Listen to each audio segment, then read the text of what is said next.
Vande Mataram, my dear student. Today we have to start chapter number 12, Friction, part 6, exercise. Question first, filling the blanks.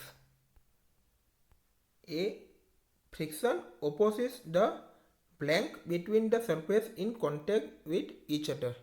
तो क्या आएगा? Friction ओपोजिस the, क्या आएगा? Motion. Friction opposes the motion between the surface in contact with each other. B.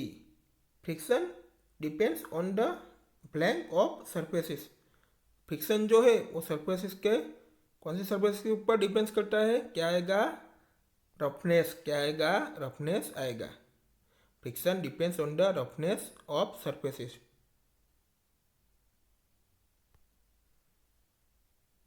C.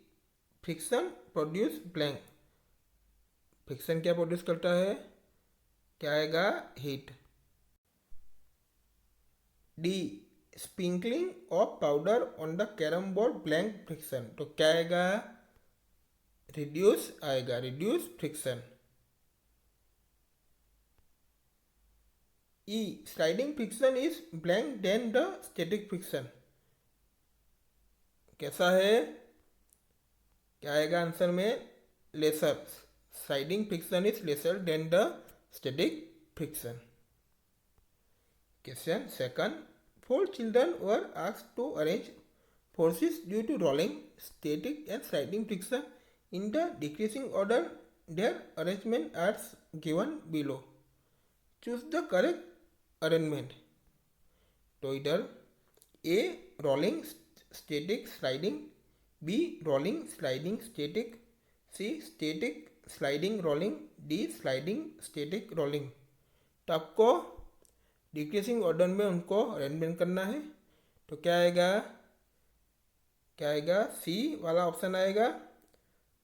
C. Static, sliding, rolling. Okay. Question third. Alida runs a toy car on dry marble floor, wet marble floor, newspaper and towel spread on the floor. The force of friction acting on the car on different surfaces in increasing order will be. तो उनको increasing order में करना है. तो उसमें option देखते हैं. A. Wet marble floor, dry marble floor, newspaper and towel. B. Newspaper, towel, dry marble floor, wet marble floor. C. Towel, newspaper, dry marble floor, wet marble floor. D. Wet marble floor, dry marble floor, towel, newspaper. तो कौन सा option आएगा? A आएगा. Wet marble floor, dry marble floor, newspaper and towel आएगा. Simple है. Question 4. Suppose your writing desk is tilted a little. A book kept on its starting sliding down, so the direction of frictional force acting on it. तो इसका answer देखते हैं. Friction force act opposite to the motion of the book. तो friction force जो है book के motion में opposite होता है. तो आप इस पिक्चर में देख सकते हो. ये बुक है. तो ये क्या है? फोर्स ऑफ फ्रिक्शन है. तो ये क्या है? मोशन ऑफ द बुक है. बुक की मोशन है. तो मैं देख सकते हो. Question 5. You spill a bucket of soapy water on the marble floor accidentally. Would it make it easier or more difficult for you to walk on the floor? Why? तो उसका answer देखते हैं. It would be difficult to walk on the floor. Floor पर walk करना difficult होता है. Soapy water fills the floor irregularities, thus reduce the friction considerably.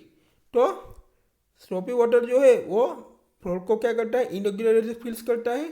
तो उसके फ्रिक्शन रिड्यूस होने से क्या होता है? कंसिडरेबली होता है.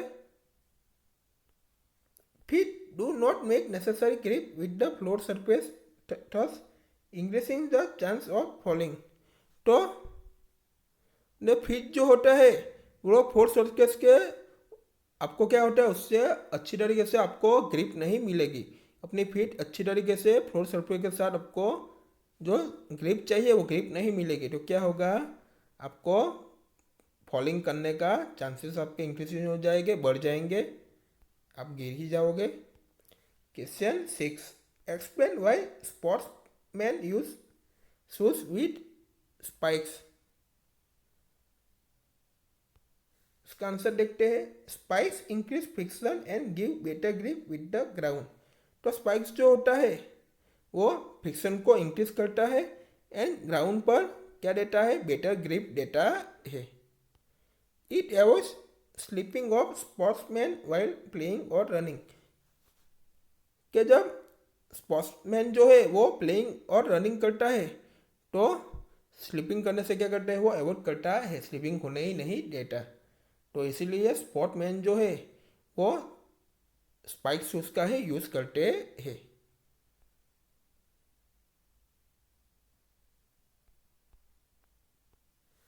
Question 7, Iqbal has to push a lighter box and Seema has to push a similar heavier box on the same floor. Who will have to apply the large force and why? तो इकबाल जो है वो लाइटर बॉक्स को push कर रहा है and सीमा जो है वो हैवियर यानी हैवी भारे बॉक्स को पुश कर रहा है। तो स्लिम फ्लोर से ही वो ऐसा कर रहे हैं। तो किसने लार्ज फोर्स अप्लाई किया होगा, क्यों? तो उसका आंसर देखते हैं। Friction force is directly proportional to mass. Frictional force जो है वो मास से डायरेक्टली प्रोपोर्शनल है। Heavier box will put more force on the floor surface as compare to lighter box. तो हेवियर बॉक्स जो है वो लाइटर बॉक्स के कंपेयर में जो फ्लोर सरफेस पर जो फोर्स लगता है वो मोर आपको लगाना पड़ता है। Therefore will experience more opposite force friction. तो आपको एक्सपीरियंस ही है तो फोर्स के मोर ऑपोजिट है वो। Seema will have to apply larger force. तो सीमा ने लार्जर फोर्स अप्लाई किया होगा क्योंकि फ्लोर की जो सरफेस जो होगी वो लाइट बॉक्स के लिए उनको पुश कर दो इजीली पुश हो जाएगा। तो सीमा जो है वो हेवियर बॉक्स के उसी तरीके से सिमिलर ऐसा पुश करना है तो उनको क्या करना पड़ेगा, लार्जर फोर्स ही अप्लाई करने पड़ेगा। तो सीमा ने ही लार्जर फोर्स अप्लाई किया होगा। Question 8, explain why the sliding friction is less than the static friction. क्यों स्लाइडिंग फ्रिक्शन स्टैटिक फ्रिक्शन से लेस देन होता है? इसका आंसर देखते हैं। When the objects are at rest the interlocking of irregularities in the two surfaces of the object is higher than that of when objects are moving. के जब object rest में होता है तो ऑब्जेक्ट जो होता है उसके टू सरफेसेस में इरेगुलरिटीज की इंटरलॉकिंग जो होता है तो वो क्या होता है, ऑब्जेक्ट्स हायर देन होता है। एंड जब क्या होता है, ऑब्जेक्ट्स मूविंग होता है।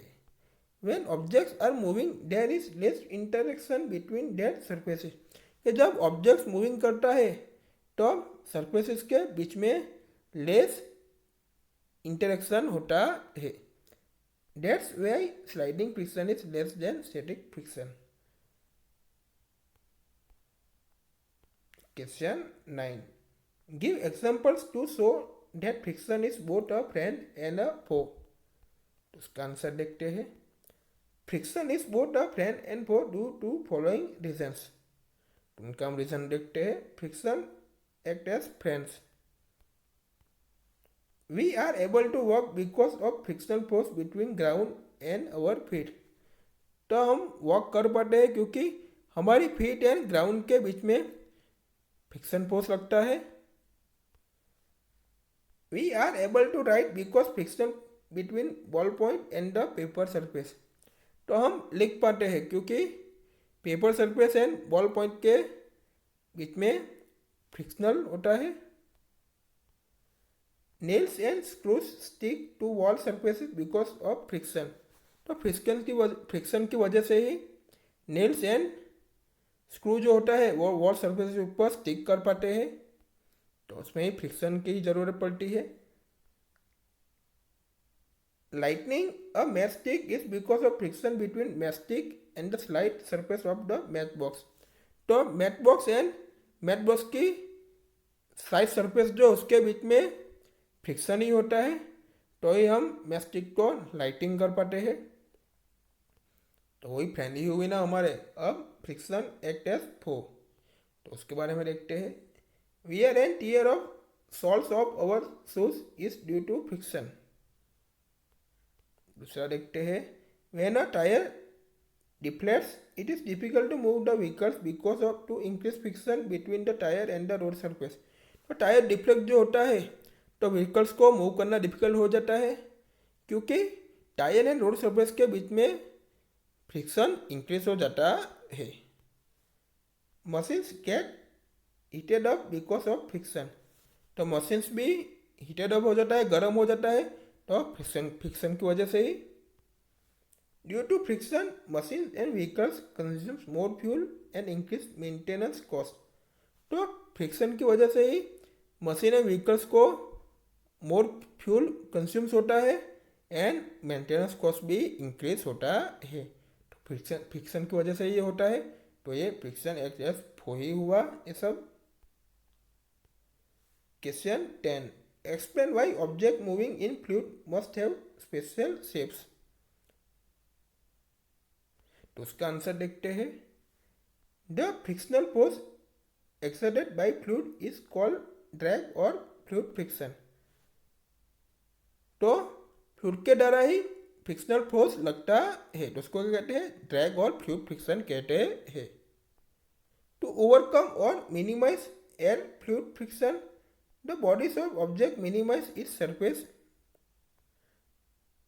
समटाइम स्पेरिकल शेप और other streamlined shape with smooth surface. तो आपको टू ओवरकम और मिनिमाइज एयर फ्लूइड फ्रिक्शन तो क्या करना होगा? जो ऑब्जेक्ट की जो बॉडी होगी उसके सरफेस को क्या करना होगा? मिनिमाइज करना होगा। क्या समटाइम जो स्पेरिकल शेप जो होते हैं और अदर सिमिलर शेप जो होते हैं उसकी क्या होता है? उनकी स्मूथ सरफेस होती है। Aeroplanes, jets, raindrops have streamlined curved surface to reduce air drag. तो एरोप्लेन, जेट्स, रेन ड्रॉप्स उनको स्टीमलिंडेड कर्व सरफेस होते हैं, उससे एयर ड्रैग रिड्यूस होता है। We will meet in next video.